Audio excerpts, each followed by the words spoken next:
It's the next day and I made some progress yesterday. I actually ended up digging the rest of this footer out and actually tried to make a decision on what elevation this pad was going to be. When you go up this way here, the string line is actually a level line. So if you look back this way, well, actually the string line's hanging down some now. Let me fix that.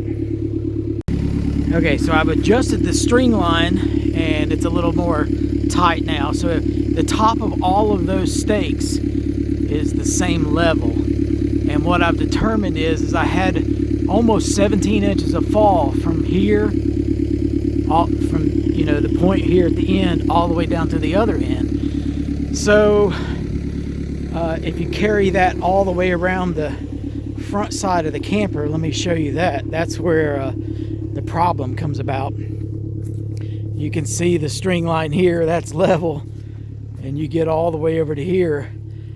If I was to hold that level over there of the string, I'm at like 16 inches above grade here, and that would be quite a bit of fill.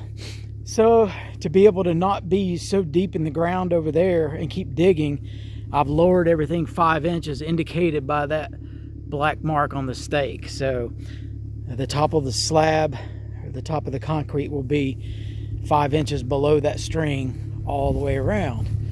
And when I get over here, you can see I'll actually only have to dig down a couple inches to remove the topsoil and put some stone in there. And right in here, we're really close to grade.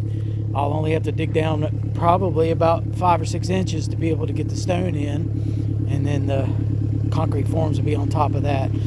So one of the problems that I ran into after I dug this big trench, I was like, oh no, what happens when water comes off of my carport? There's going to be no place for it to go. It's just going to be stuck in this trench where the concrete pad is. So now I'm actually digging away all of this material.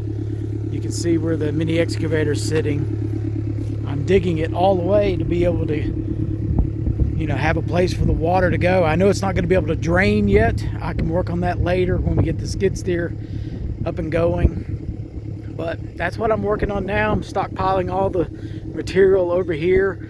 We'll end up moving that to build the driveway better, or in another place where we're going to put something else. But anyway, just moving along slowly, and it's hard to make decisions quickly when there's so much work in front of every decision. And of course, I'm going to have to live with it for a long time. So that's my game plan for now. And I've only got about the length of the skid steer, the length of the mini excavator left to dig out. You can see right in here is where my concrete pad will end. So that's just at the back of the mini excavator track. So anyway, I'll keep working and I'll show you again what it looks like.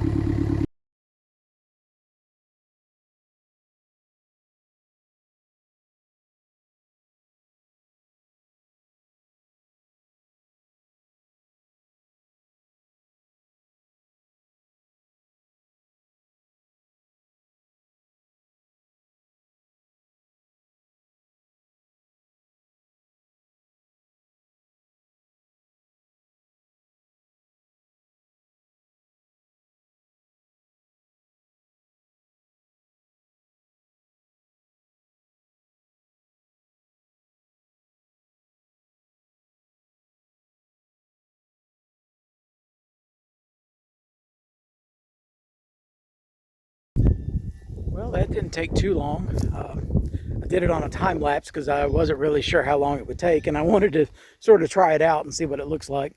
I did a pretty good job of, for the most part, of keeping the material off of what I'd already leveled and compacted and stuff.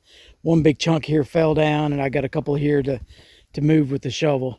I tried to make a little bit of a driveway in and out of there. I may still have to cut back some of that. But, at least it's another step in the right direction.